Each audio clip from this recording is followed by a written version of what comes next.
Hello everybody, నేను Sujani. Welcome to my channel salt and Sujani, my daily cooking blog. ఇవాళ ఎంతో ఈజీగా అయిపోయే కంఫర్టింగ్ యమ్మీ హెల్దీ అయిన రైస్ బౌల్ రెసిపీ అండి. అదే creamy broccoli and herb rice recipe అండి. ఇక్కడ రెండు రెసిపీస్ ఉంటాయి మనకి, క్రీమీ బ్రోకలీ ఇంకా హర్బ్ రైస్. చాలా యమ్మీగా ఉంటుందండి, తప్పకుండా ట్రై చేయండి ఒకసారి. దానికోసము ఒక 200 grams బ్రోకలీ తీసుకున్నానండి. అది పువ్వుల్లాగా తుంచుకున్న తర్వాత ఒక్క 2 minutes వాటర్లో, వేడి నీళ్ళల్లో బ్లాంక్ చేసేసుకుని శుభ్రంగా వాష్ చేసేసి వాటర్ అంతా తీసి డ్రైన్ చేసి దీన్ని ఒక బ్లెండర్ జార్లోకి షిఫ్ట్ చేసేసుకుంటున్నానండి.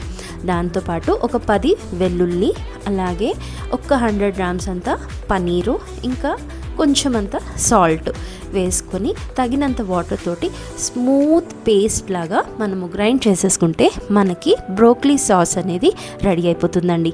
బ్రోకలీ సాస్ అనేది బ్రోకలీ అనేది చాలా హెల్త్ బెనిఫిట్స్ ఉన్న వెజిటబుల్ అండి.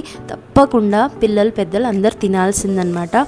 ఇది మంచి వైటమిన్స్ అండ్ మినరల్స్ ఉంటాయి దాంట్లో. వైటమిన్ సి, కే, ఫోలేట్, ఐరన్, పొటాషియం, లైక్ మన బాడీ రిపేర్ అండ్ ఇమ్యూనిటీకి చాలా చాలా ఇంపార్టెంట్. ఓకే, సో ఇప్పుడు నేను ఒక ప్యాన్లో కొంచెం ఒక 2 teaspoons అంతా సన్ఫ్లవర్ ఆయిల్ తీసుకున్నానండి. అలాగే కొంచెం సన్నగా తరిగిన గార్లిక్. ఆ తర్వాత మీ దగ్గర ఏ వెజిటబుల్స్ ఉంటే అవన్నీ వేసుకోవచ్చండి. నా దగ్గర ఇప్పుడు నేనైతే ఆనియన్, కొంచెం క్యాప్సికమ్, కొంచెం క్యారెట్, కొన్ని బీన్స్, ఫ్రెంచ్ బీన్స్, ఇంకా కొన్ని ఫ్రోజన్ బఠానీ అవన్నీ వేసేసుకుంటున్నాను. అలాగే ఒక 100 grams అంతా పనీర్ని చిన్న చిన్న క్యూబ్స్ లాగా కట్ చేసి ఇవన్నీ వేసి హై ఫ్లేమ్లో మనము కలుపుతా పోవాలి. చక్కగా ఒక క్రంచీనెస్ రిటైన్ అవ్వాలి వెజిటబుల్స్లో, ఫుల్గా ఉడికిపోవచ్చు. సో హై ఫ్లేమ్ మీద మనము చైనీస్ ఎట్లా చేస్తామో అలా టాస్ చేస్తూ పోవాలి. అదే టైంలో మనము పిజ్జా సీజనింగు, ఇంకా కొంచెం ఉప్పు, కొంచెం చిల్లీ ఫ్లేక్స్ వేసుకోవాలండి. ఒక 2 tablespoons అంత పిజ్జా సీజనింగ్, 2 teaspoons అంత చిల్లీ ఫ్లేక్స్, ఇంకా ఉప్పు చూసి వేసుకోండి, ఎందుకంటే సాస్లో కూడా వేసాం కదా. సో బ్యాలెన్స్ ఉంచుకోండి. ఇదిగోండి ఎంత మంచిగా పనీరు ఎంత చక్కగా గోల్డెన్ కలర్ వచ్చింది చూసారా. సో 50% ఈ వెజిటబుల్స్ ఉడికిపోయినాయి అనమాట. నాట్ 50%, సారీ, ఒక 30%. తర్వాత ఈ బ్రోకలీ సాస్ దీంట్లోకి వేసేసుకొని మనము వాటర్ కూడా దానికి కన్సిస్టెన్సీకి తగినట్టు వేసుకోవాలి. ఒక 1/2 cup వాటర్ నేను గ్రైండర్ జార్లోనే వేసి తిప్పి వేసేసుకుంటున్నానండి. సో ఇది కంటిన్యూస్గా బాయిల్ వచ్చే వరకు కలుపుతూ ఉండండి. బాయిల్ రాగానే మూత పెట్టి ఒక్క 5 minutes వదిలేశారంటే మీకు వెజిటబుల్స్, పనీరు, ఈ సాస్ అన్నీ కూడా ఉడికిపోతాయి. వెజిటబుల్స్లో కొంచెం క్రంచీనెస్ కూడా రిటైన్ అవుతుంది. లైక్ 70% వెజిటబుల్స్ అవ్వాలి. ఫుల్లీ కుక్ అయితే మనకు ఆ టేస్ట్ రాదండి. సో రెస్టారెంట్స్లో ఎట్లా మనకి సాస్ ఉంటుందో ఆ టైప్లో వస్తుందన్నమాట. నేను ఇక్కడ ఒక 1 tablespoon బటర్ వేసాను, అది ఆప్షనల్ అండి. దీని బదులు మీరు ఏం చేయొచ్చు అంటే తాలింపే బటర్లో వేసుకోవచ్చు ఆయిల్ బదులు.